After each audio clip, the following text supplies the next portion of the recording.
小而美和无感记录绝对是近几年的影像主题，无论是电影机、相机，包括运动相机，都在保证影像性能的同时，进入了一个减脂期。你会看到像这些都是各自产品线分化出来的东西。那这期视频的主角呢，则是大疆对于一个小型化运动相机思考后的产品，它叫做 DJI Osmo Nano， 一个分体的小型运动相机。那分体的意义，我相信你已经看到了，你可以用它做各种各样有意思的拍摄，来做有意思的创意的实现。那记录过程本身也比以前的相机要无感很多很多。那以前这类相机，厂商会为它单独选一个传感器，因为为了控制散热和各种东西。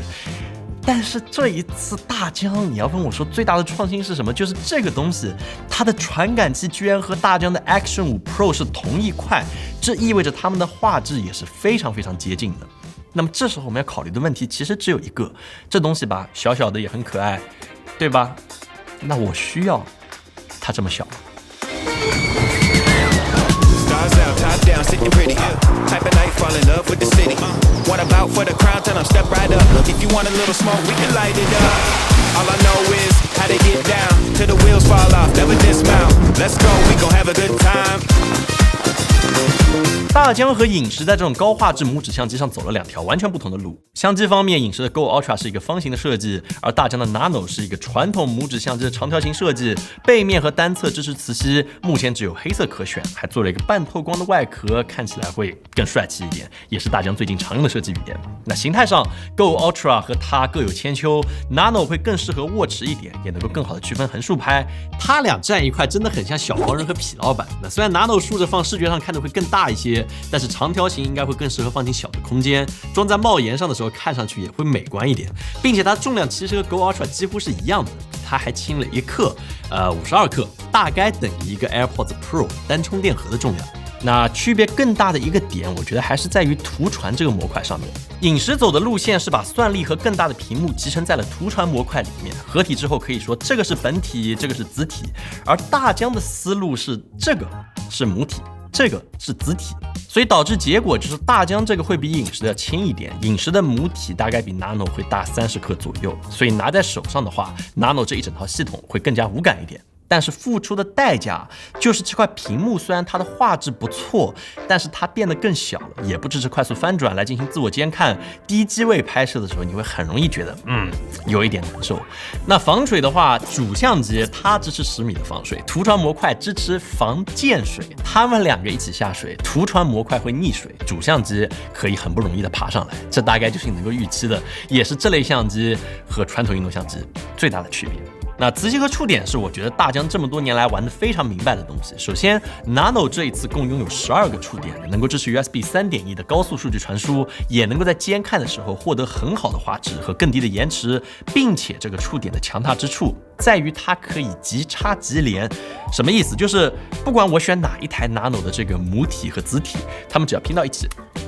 它就自动可以变成一个整体，可以快速连接，而且更重要就是它是一个双面磁吸的结构，所以没有正负极之分。你看，不管我这样接还是这样接，都是可以的。所以一定程度上它替代了翻转屏，这意味着如果你特别喜欢自拍的人，你可以长期保持这个形态来使用。那另外还有一个比较牛的点就是大疆，我真觉得挺不大疆的，它做了秦始皇，不仅这个子模块和母模块是统一的接口，同时它还是 Action 系列的通用接口，这意味着大疆过去从 Action 3时代上来的配件，它全部都可以使用。这么久的深耕，我觉得这个10点能够闭环还是挺厉害的。那可能唯一的缺陷就是这次 Nano 新出的配件也不算特别多，也没有基于相机的触点给到更多的电控配件，会有点可惜。毕竟这样的双面磁吸本身还是很好玩的，像我们内部就整了这么一个双夹配件，可以组成目前行业里面没有的方案，直接实现反打机位的监看和拍摄，两边同时录着，任何一个视角都不错过。Osmo 360平体，我们给它取了个名字叫做 Nano Nona。那当然，逻辑上你还可以组成更多的 Nano Nona 或者这样的 Nana Nono，但是玩笑归玩笑，其实这确实是个使用方法。那触点这一次我们确实可以夸得很多，很创新，但这次存储方案是我觉得，真的有点复杂，我觉得你一定要仔细听一下，这可能是我觉得它最大的缺陷。因为大疆定位之下，相机是主，自带内置存储，图传模块是子，这样产生的结果就是素材、数据、算力都在相机里面。所以即便图传模块里面有一个 micro SD 卡槽，但是你要使用它的方法是这样装是不行的，你必须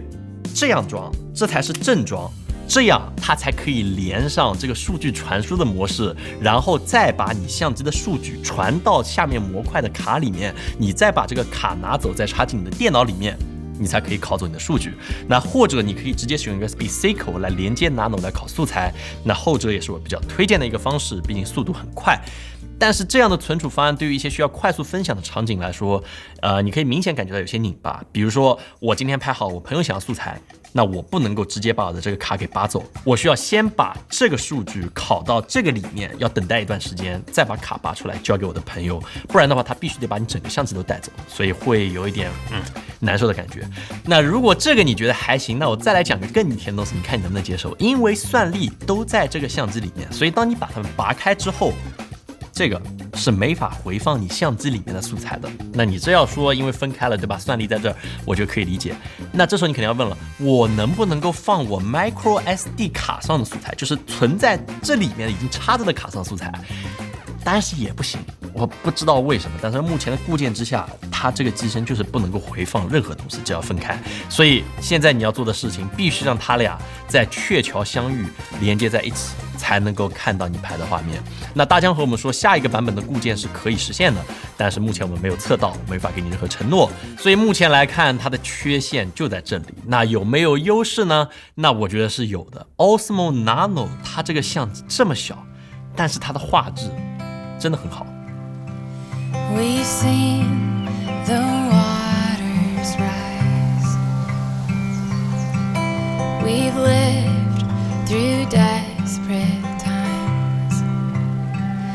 We've said things we regret. But you and me, we both agree to choose our love instead.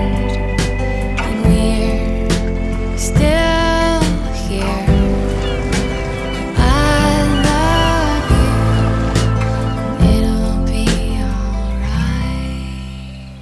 不知道看下来你觉得 Nano 的画质怎么样？对我来说其实还是比较符合，甚至超过一些我们预期的。毕竟我们都知道这是大疆经典的1.1/3英寸传感器，目前市面上使用这个传感器的大疆产品，我用手已经数不过来了，有 Action 5 Pro、Air 3、Air 34中长焦、Mini 4 Pro 以及行业级的 H30 系列等等等等，都是和它一模一样的一块传感器。大疆就是传奇供应链之王。那相应的这块塞进 Nano 身上的这个传感器，大疆很了解，所以能发挥出所有的性能。它目前最高支持10比特 D-Log-M、4:3 4K 50帧，还有16:9 4K 60帧的录制，并且都是没有裁切的。那当然录制规格会比 Action 5 Pro 要弱一点，因为散热问题，这我也不意外。那比较好的就是大疆这次还给它加上了 4K 120帧的录制性能，会有点裁切，但是可以忍。那画质上整体来说，我觉得它调教的已经很成熟了，所以 Nano 的画质我没有太多可以抱怨的，和 Action 5 Pro 对比不出什么区别。对比 Go Ultra， 无论是色彩还是解析力，表现都会好一些。只不过这个 Nano 的市场角相比 Go Ultra 和 Action 5 Pro 又会小上一些，只有143度，增稳模式和自动功能也会削弱一些。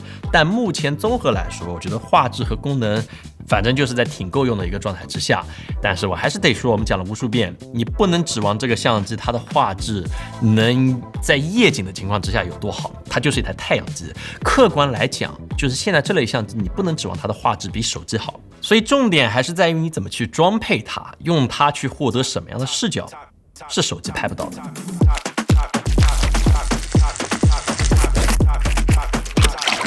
声音算是一个很重要的点 ，Nano 机身自带2个麦克风，你可以听一下它和 Go Ultra 的声音对比。现在你听到的是 DJI Osmo Nano 的机内录音，你可以感受一下怎么样？现在你听到的是来自 Insta360 Go Ultra 的机内录音，你可以对比看看，感觉哪一个更好呢？但是我们也知道，在声音方面，大疆现在有着自己的护城河。除了1代的 DJI Mic， 2代和3代的麦克风，它全部支持不接任何配件，就这样可以连接2个大疆的麦克风。所以 Nano 的音质这方面来看就不是问题，你只要这样小小的拿着，就可以收到超级干净的声音。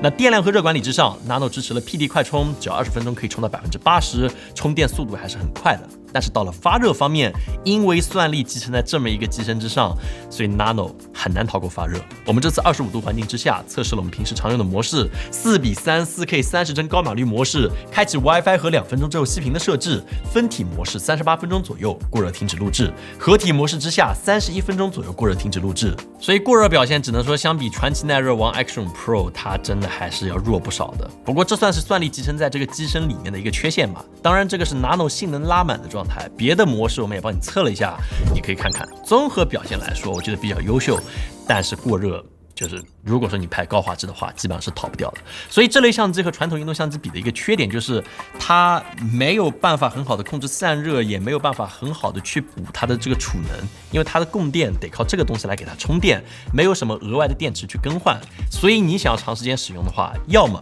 就是多买几个涂装模块用来供电，或者打开长续航模式，还有更低的参数，要么就在相机使用的时候把这个涂装模块放到你的兜里去充电，然后再给它接上再来使用。反正这是目前的解法，不算特别优雅。图传距离的话，这个 Osmo Nano 支持10米以上的传输距离，反正我们实际用的话，在内蒙古可以传得挺远的，但是在公司里面，只要有一些信号干扰，有一堵墙的话，那就会立刻出现刷格子和画质下降的问题。所以这个相机更多就是装在一个地方，比如摩托车上或者别的地方，但是1里远的话是肯定吃不消的。所以总的来说，我觉得 Nano 作为大疆的第一代小型分体相机，定义还是挺成熟的。无非问题在于就是你到底是不是需要它更小。真的要我说的话，我会选择 Nano， 为什么？因为它可以咬在嘴里。我不开玩笑，就听起来好像我很笨，但是你要拍第一人称，咬嘴里是最好的方式。所以目前，